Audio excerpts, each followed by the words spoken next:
Good morning. My name is Natasha Diaz. My pronouns are she and her, and I have the honor and pleasure of serving on your board of trustees. It is my pleasure to welcome you here this morning. If you're here for the first time, thank you for joining us. We look forward to getting to know you. We invite you to fill out one of the visitor forms that are in the back of the pew. Everyone present in the sanctuary today is welcome to join us after the service for our community hour. As Unitarian Universalists, we lift up transformation as one of our core values. This calls us to adapt to a changing world. We covenant to collectively transform, to grow spiritually and ethically. Openness to change is fundamental to our Unitarian and Universalist heritage, never complete and never perfect. For all those here, we invite you to join us in our board engagement session immediately following the service here in this space. We are so glad that you're here with us today, and I invite those of you who are here to look to each other and welcome each other this morning. Morning.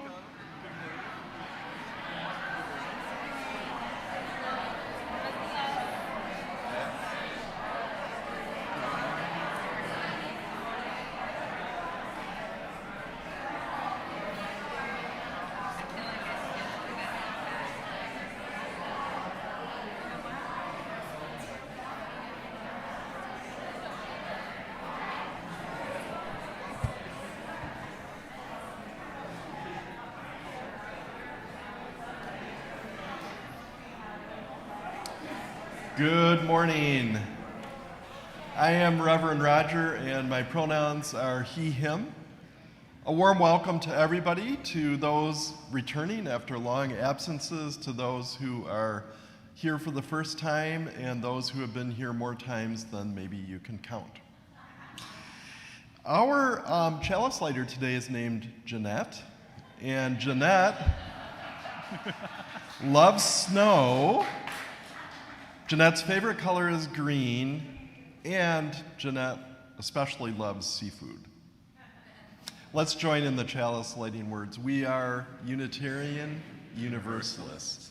This is the church of the open mind, the loving hearts, the helping hands.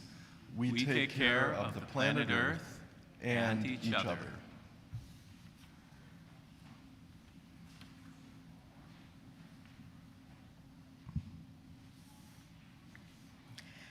Good morning. My name is Madonna Thielen, and I'm happy to be your worship associate today.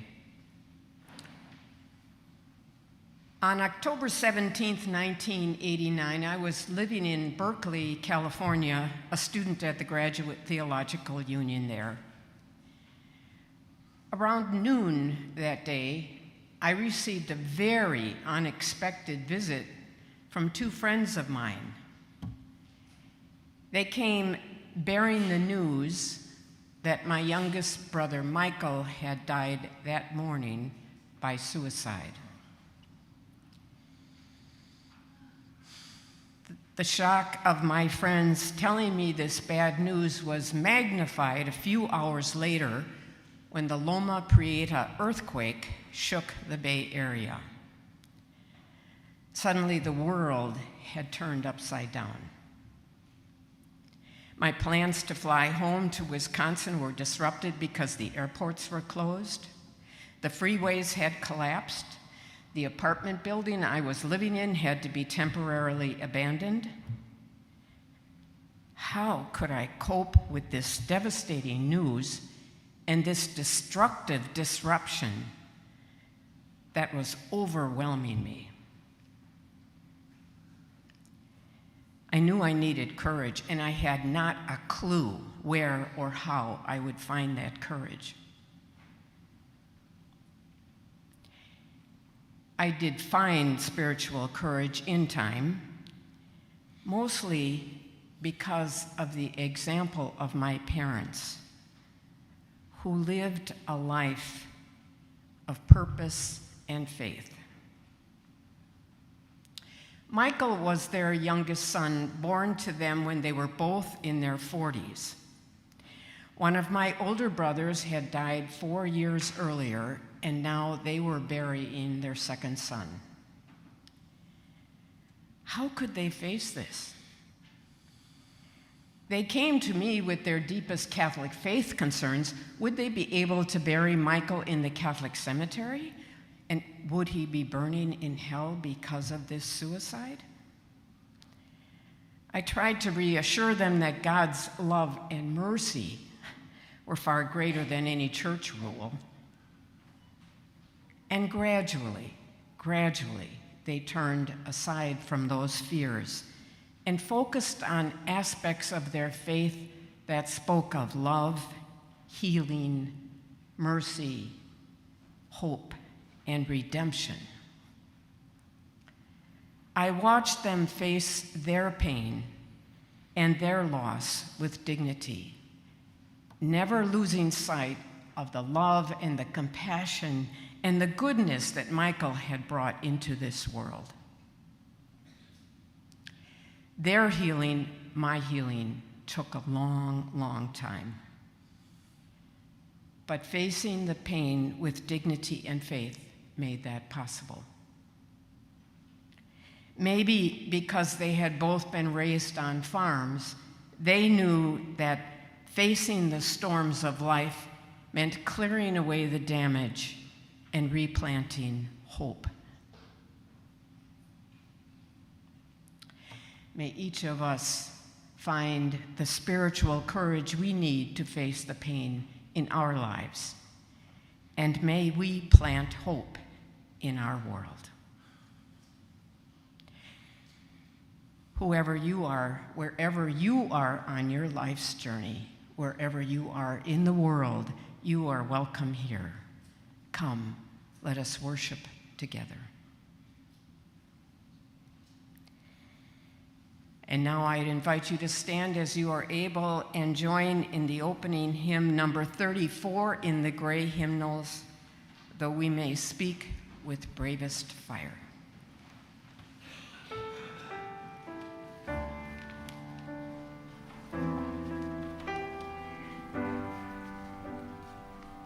Though I may speak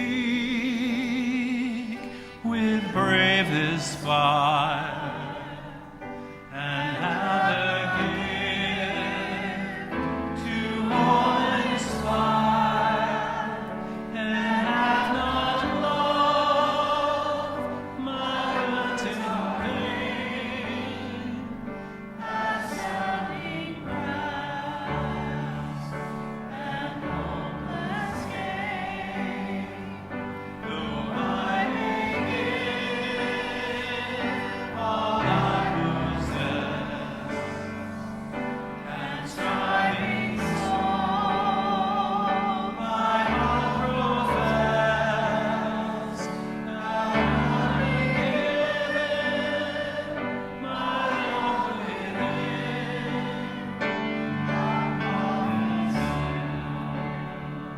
turn strangely thin. Come, Spirit, come, our hearts control. Our spirits long to be made whole, but in the dawn thy end redeem, thy history worship and are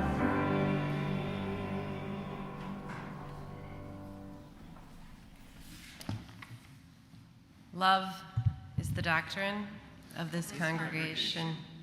The quest for truth is its sacrament, and service is its prayer. To dwell together in peace, to seek knowledge in freedom, to serve humanity in fellowship, to the end that all souls shall grow into harmony with the divine. Thus do we covenant with each other and with God.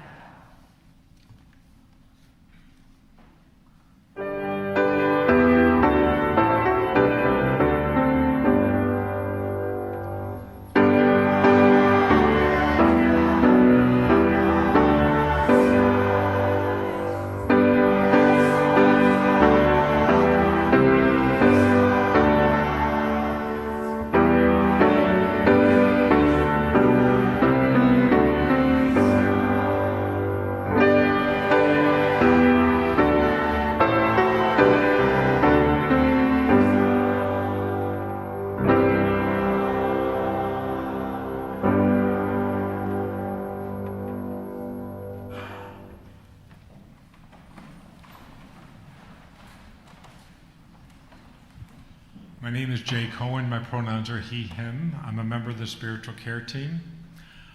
Each week we always like to say this is the church of the open minds, the loving hearts, the helping hands. One of the ways we live that out is by sharing the joys and sorrows of our lives. If you'd ever like for one of your joys and sorrows to be mentioned from the pulpit, you can put it in the book right outside the sanctuary before the service, or you can email us anytime at spiritualcare@unitytemple.org. Please know that any of us on the team are here to sit and listen with anyone in times of joy or sorrow. Here are the items that would share today. First, we have a big joy. We have some wonderful visitors from Oregon today who are former members of the congregation, Andrew and Henriette and Jürgen and Cornelius over there. So make sure you get to see them. Also today, on July 18th, Katie Boyster's daughter Gwen turned 2 years old, so happy birthday to Gwen. Right here. Right. Judy Compton shares that Bob Compton is now doing rehab at the Pearl in Hinsdale. He's getting lots of services, PT and OT, along with dialysis. Bob would be happy to welcome visitors, especially on weekends, and we send love to both Judy and Bob. And then some sad news, Ed White shares a sorrow. Yesterday morning, his sister Maureen passed away from she had a brain tumor. There was a surgery earlier in the week, and she unexpectedly passed away yesterday. Fortunately, Ed was able to go out to New Jersey and be with her, and they had a wonderful visit last week. And Ed encouraged all of us to reach out to those we love, to let them know we love them, because we never know. We know that many others of us are holding joys and sorrows in our hearts. If you'd like to honor one of your joys or sorrows, we invite people to come and put a stone into one of the 4 stations where the water is. And the water represents the love that's large enough to hold all of our joys and sorrows. We'll practice this in silence. Let us begin.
I'm Reverend Emily Gage. My pronouns are she and her. This week marked 5 years since Congressman and lifelong activist John Lewis died. So I've been thinking about him a lot this week, and I offer these words from him as a meditation today. You are a light. You are the light. Never let anyone, any person, or any force dampen, dim, or diminish your light. Lean towards the whispers of your own heart. Discover the universal truth and follow its dictates. Know that the truth always leads to love and the perpetuation of peace. Clothe yourself in the work of love, in the revolutionary work of nonviolent resistance against evil. Anchor the eternity of love in your own soul and embed this planet with its goodness. And if you follow your truth down the road to peace and the affirmation of love, if you shine like a beacon for all to see, then the poetry of all the great dreamers and philosophers is yours to manifest in a nation, a world community, and a beloved community that is finally at peace with itself. Amen. Blessed be.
If you are somebody who likes to come close when you're listening to a story, I invite you to come and sit down on the floor near me.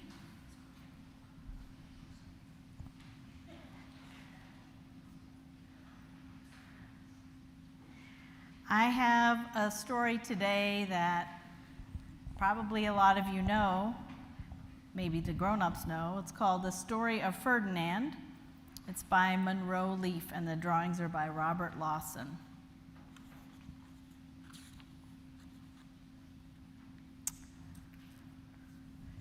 Once upon a time in Spain,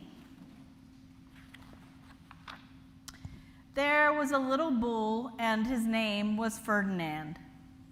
All the other bulls he lived with would run and jump and butt their heads together. But not Ferdinand. He liked to sit just quietly and smell the flowers. He had a favorite spot out in the pasture under a cork tree. It was his favorite tree, and he would sit in its shade all day and smell the flowers. Sometimes his mother, who was a cow, would worry about him. She was afraid he would be lonesome all by himself. "Why don't you run and play with the other little bulls and skip and butt your head?" she would say. But Ferdinand would shake his head. "I like it better here, where I can just sit quietly and smell the flowers." His mother saw that he was not lonesome, and because she was an understanding mother, even though she was a cow, she just let him just sit there and be happy. I am not sure what that means. As the years went by, Ferdinand grew and grew until he was very big and strong. All the other bulls who had grown up with him in the same pasture would fight each other all day. They would butt each other and stick each other with their horns. What they wanted most of all was to be picked to fight at the bullfights in Madrid. But not Ferdinand. He still just liked to sit quietly under the cork tree and smell the flowers. One day, 5 men came in very funny hats to pick the biggest, fastest, roughest bull to fight in the bullfights in Madrid. All the other bulls ran around snorting and butting, leaping and jumping, so the men would think that they were very strong and fierce and pick them. Ferdinand knew that they wouldn't pick him, and he didn't care. So he went out to his favorite cork tree to sit down. He didn't look where he was sitting, and instead of sitting on the nice cool grass in the shade, he sat on a bumblebee. Well, if you were a bumblebee and a bull sat on you, what would you do? You would sting him. And that is just what this bee did to Ferdinand. Wow, did it hurt! Ferdinand jumped up with a snort. He ran around, puffing and snorting, butting and pawing the ground as if he were crazy. The 5 men saw him, and they all shouted with joy. Here was the largest and fiercest bull of all, just the one for the bullfights in Madrid. So they took him away for the bullfight day in a cart. What a day it was! Flags were flying, bands were playing, and all the lovely ladies had flowers in their hair. They had a parade into the bull ring. First came the banderilleros with long, sharp pins with ribbons on them to stick in the bull and make him mad. Next came the picadores who rode skinny horses, and they had long spears to stick in the bull and make him madder. Then came the matador, the proudest of all. He thought he was very handsome and bowed to the ladies. He had a red cape and a sword and was supposed to stick the bull last of all. And then came the bull, and you know who that was, don't you? Ferdinand. They called him Ferdinand the Fierce, and all the banderilleros were afraid of him, and the picadores were afraid of him, and the matador was scared stiff. Ferdinand ran to the middle of the ring, and everyone shouted and clapped because they thought he was going to fight fiercely and butt and snort and kick his horns around. But not Ferdinand. When he got to the middle of the ring, he saw the flowers and the lovely lady's hair, and he just sat down quietly and smelled. He wouldn't fight and be fierce no matter what they did. He just sat and smelled. And the banderilleros were mad, and the picadores were madder, and the matador was so mad he cried because he couldn't show off with his cape and sword. So they had to take Ferdinand home. And for all I know, he is sitting there still under his favorite cork tree, smelling the flowers just quietly. He is very happy.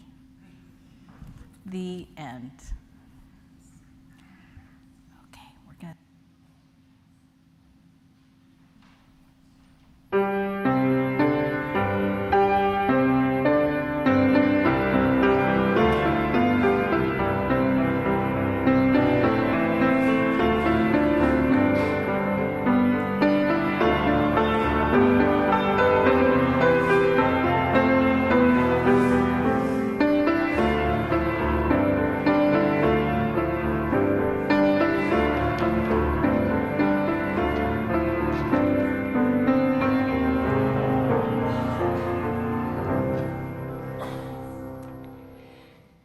My name is Madeline Van Heck, and my pronouns are she and her. Each week, Unity Temple splits its offering evenly. One half supports the mission and programs of our church, and the other half is given to an organization that aligns with our values. The month of July, our focus is on gun violence prevention. But what can one person do to prevent gun violence? We can support organizations like the Institute for Nonviolence Chicago. Their work includes identifying community members who are at highest risk of being involved in violence and of getting to know those people, developing relationships with them, and inviting them to take advantage of the services that the Institute offers. These services include a workforce development program. We can support them also by telling others about their work. Will you tell a friend that last year, 210 people participated in the workforce development program, and it had a 90% graduation rate. Stop by our table at coffee hour for more information. Directions for giving can be found in the order of service and on the screen. May what you give bring more peace to our world and joy to you.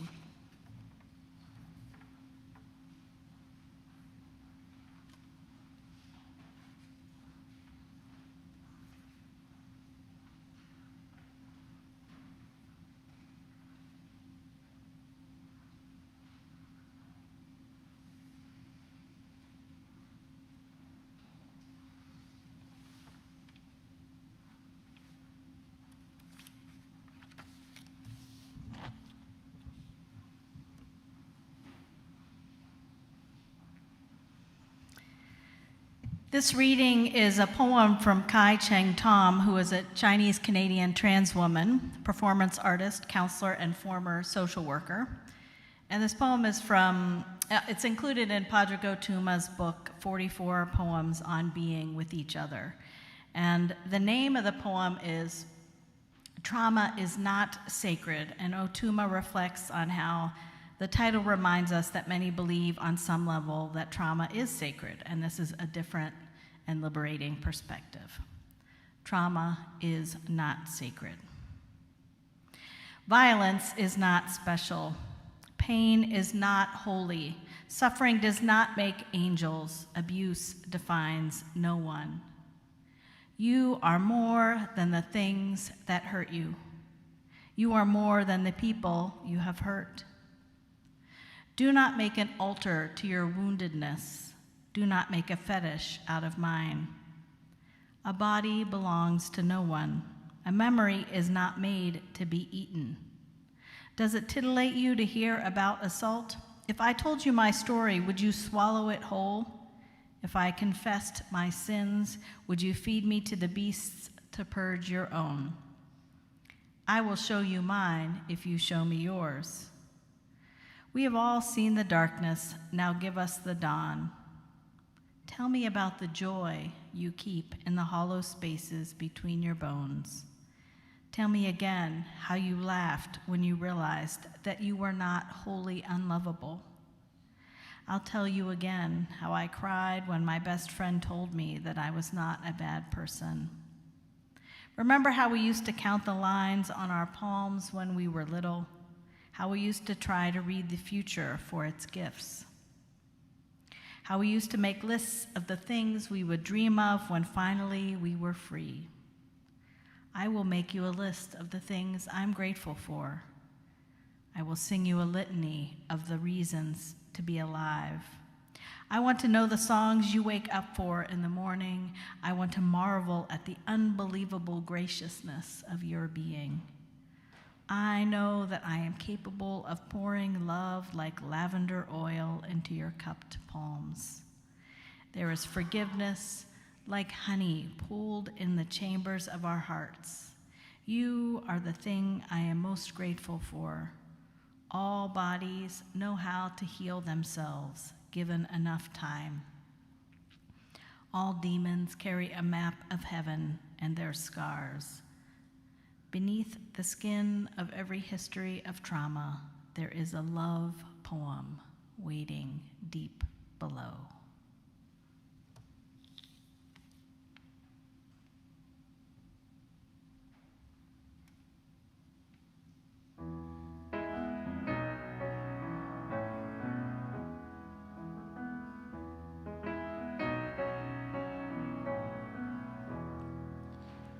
Pride can hurt when it stands on sand, insecure and overdressed. Truth comes over with a shovel in hand and totally unimpressed. Truth said, I'm gonna dig for the underworld where you try to enjoy the sun. If I happen to be missing for days, pride, can I trust you to tell someone that I'm going down? I'm going down. Pride said, yeah, man, go ahead down and dig, but you're risking everything. You're down there digging, we'll be up here singing the chants and songs of people who win. Truth says there's winners, there's losers, and there's people who don't get it. The only people I've come to remember are the ones who taught me to forget. Well, I'm going down. I'm going down.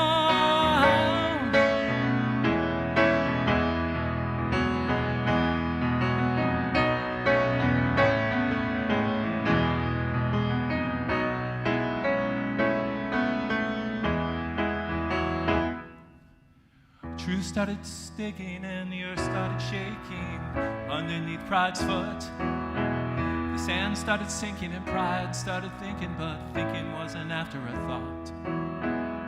Truth said, just jump in like there was no net, and put all of your chips on love, and loving needs some kind of a bet. I'm going down. I'm going down.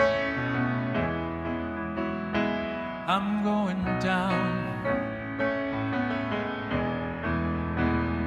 I'm going down.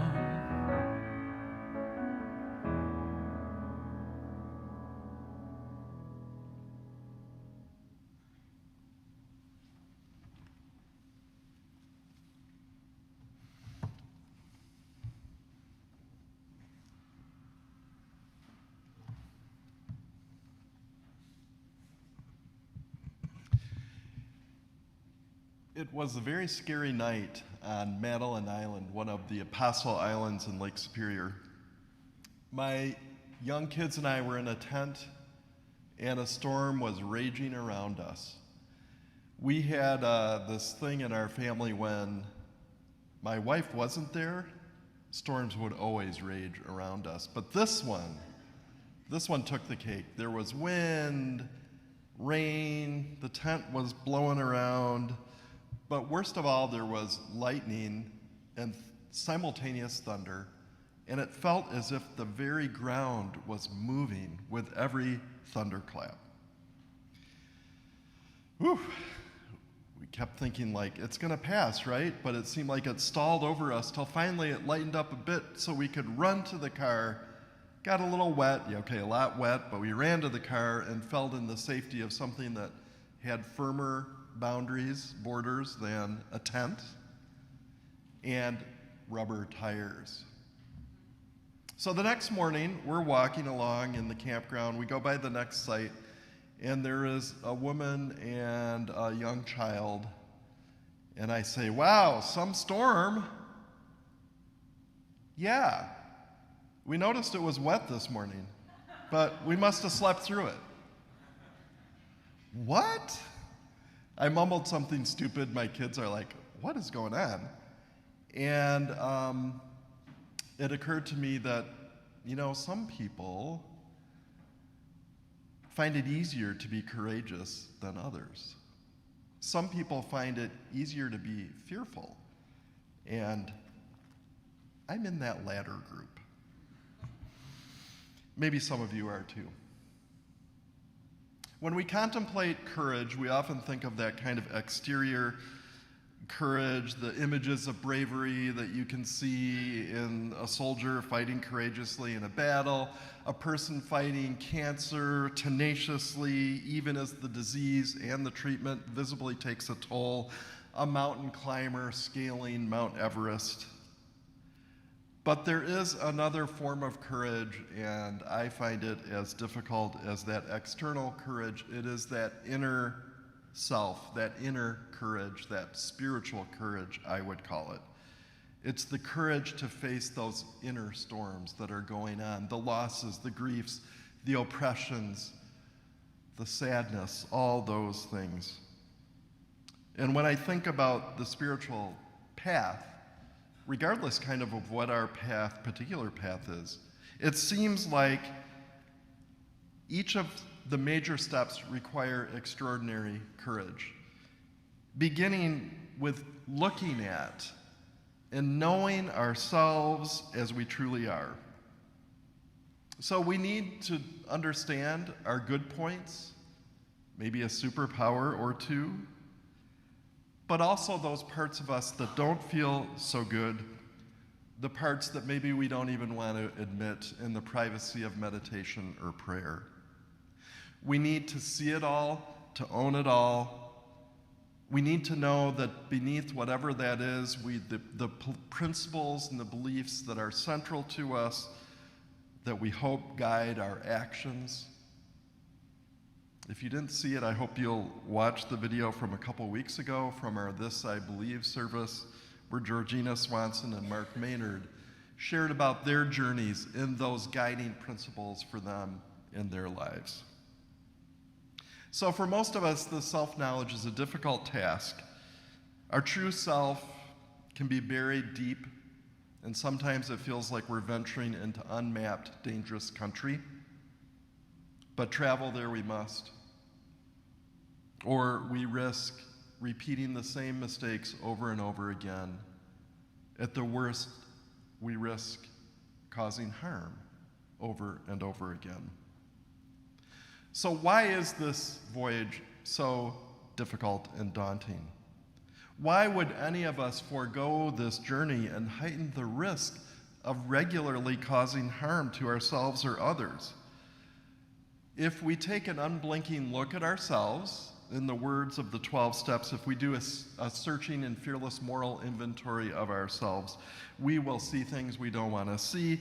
We will unearth wounds buried long ago. We will open ourselves to pain or grief that we walled off. The writer Mark Nepo compares the difficulty of this quest for self-knowledge to the task of running into a burning house.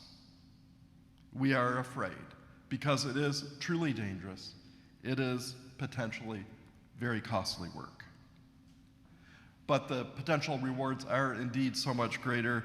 That's that cleansing, that healing, the kind of healing that Madonna shared about that took decades, wounds and pains that we seal away, that we don't deal with, impact us. We know that physical wounds and pains that are in our body leave ourselves ripe for infection and decay, especially if no air gets to them.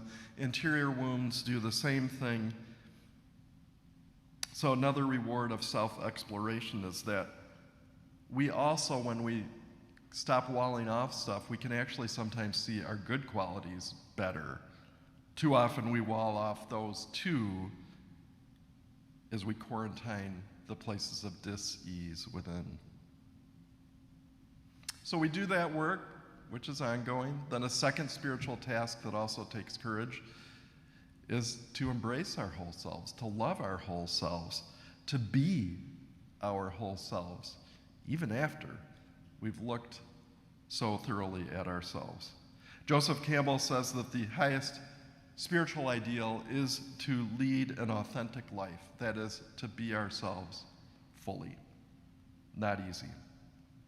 We often fear that being our true selves will risk our popularity, our employment, our safety. It can feel safer to be who others want us to be. And here it is vitally important to acknowledge and to lament that sometimes people struggle to be themselves because of very real threats to their well-being, even to their lives, if they are themselves. Just a little personal sharing for me.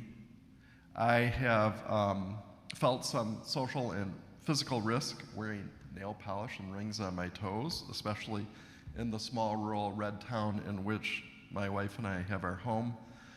But I've never actually encountered any overt or covert real risk for me, and that has everything to do with being an older white guy. If I was in a different demographic, it'd be a whole different story. I respect those who make a decision that being their true selves is too risky.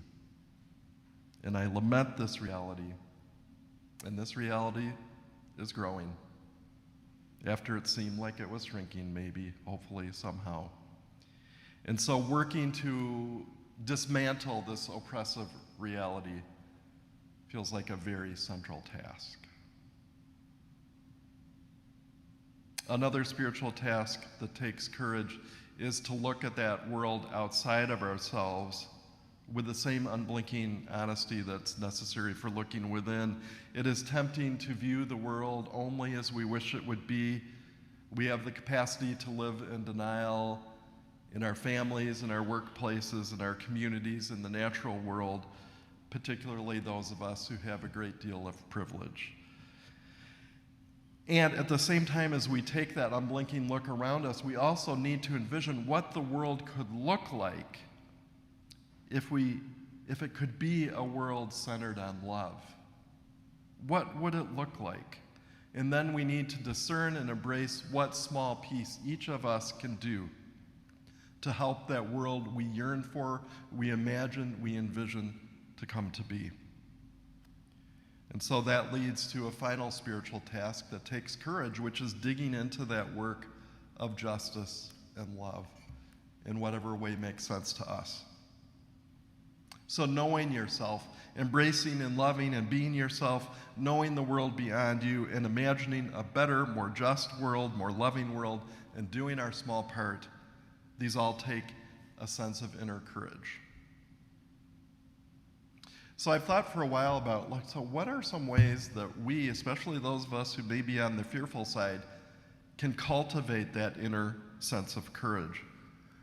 Some years ago, I shared that very question with a campus ministry group, a UU campus ministry group, and I picked their brains, and this is the list influenced by them that makes sense to me.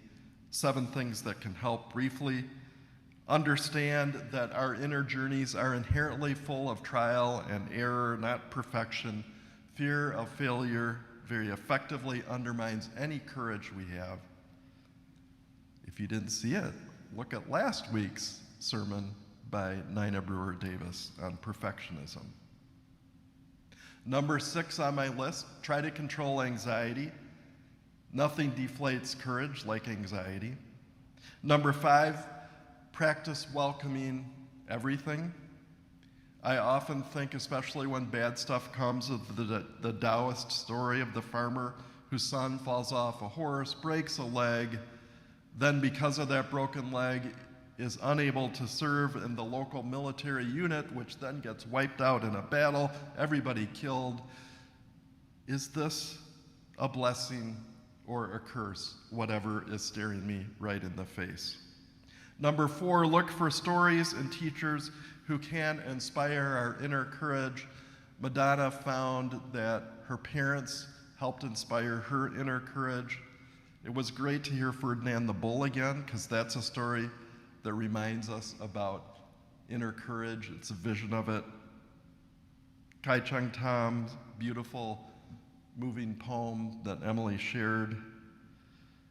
Even with way too much trauma in their life, Kai Chung Tam found deep wells of inner courage and joy. And these spiritual tasks you can radiate through the poem were central. Number 3, practice compassion and forgiveness toward ourselves as others as much as we can. It is easier to act courageously if we care. And then for me, tied for the top 2 spots, be in a community.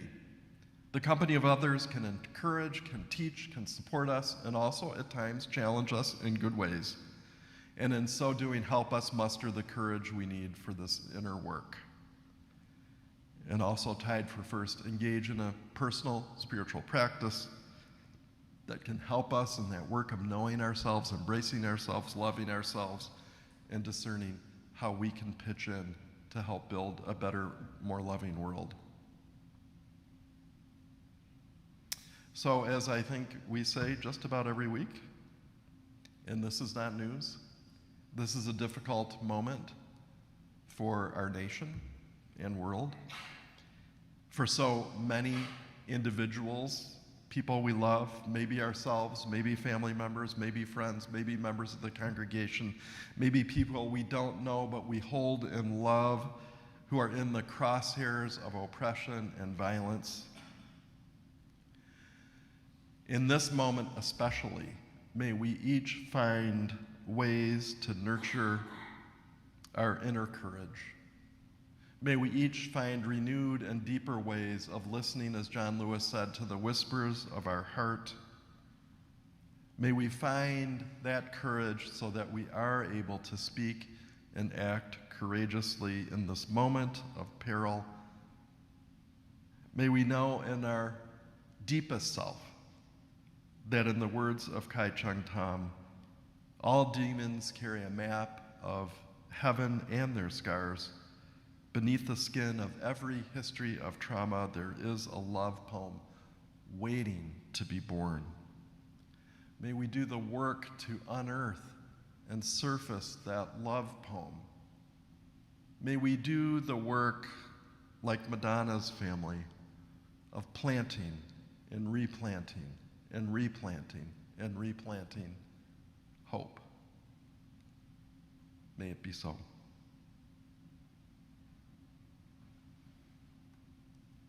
Our closing congregational song today is number 347 in the larger hymnal. I invite you to join in singing.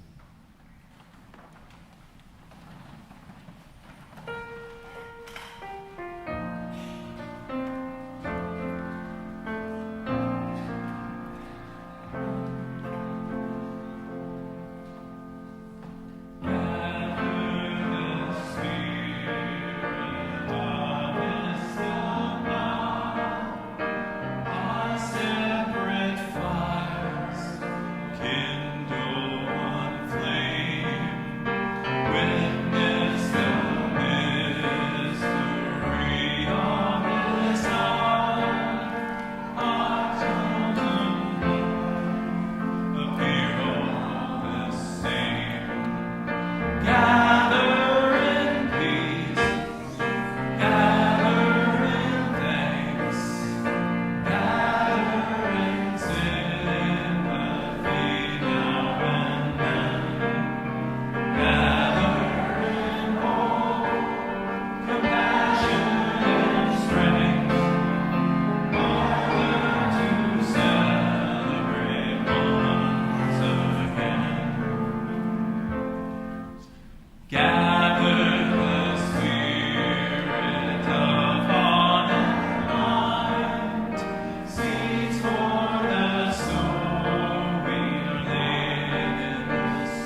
The closing words are from Wayne Arneson. Take courage, friends. The way is often hard, the path is never clear, and the stakes are very high. Take courage, for deep down there is another truth. You, we, are not alone. Let's join in the chalice extinguishing words. Carry the flame of peace and love until we meet again.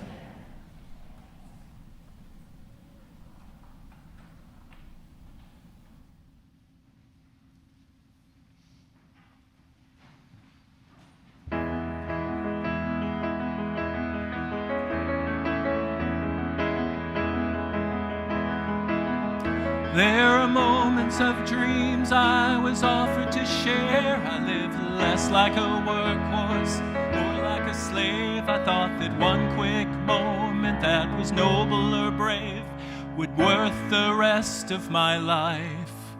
So I pointed my fingers and I shot a few quotes. I know as if that something written should be taken as true, but every path I have taken and conclusion I drew would put truth back under the knife. And now the only piece of advice that continues to help is anyone that's making anything new only break something else. When my time comes, whoa,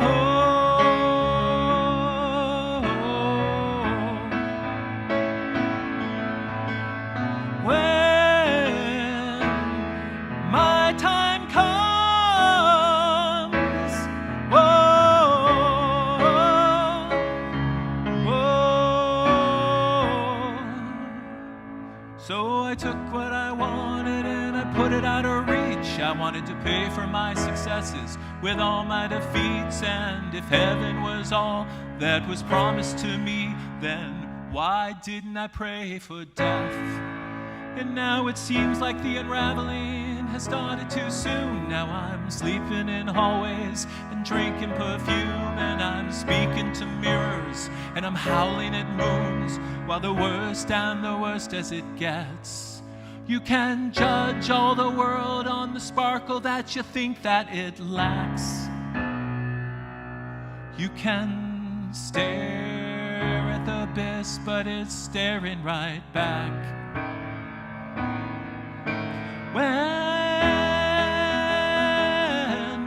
my time comes, whoa, whoa,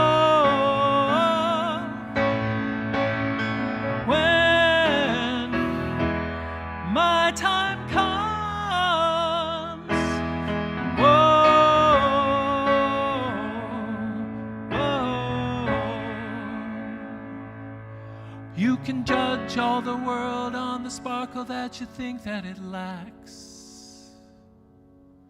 Yes, you can stare into the abyss, but it's staring right back. When my time comes,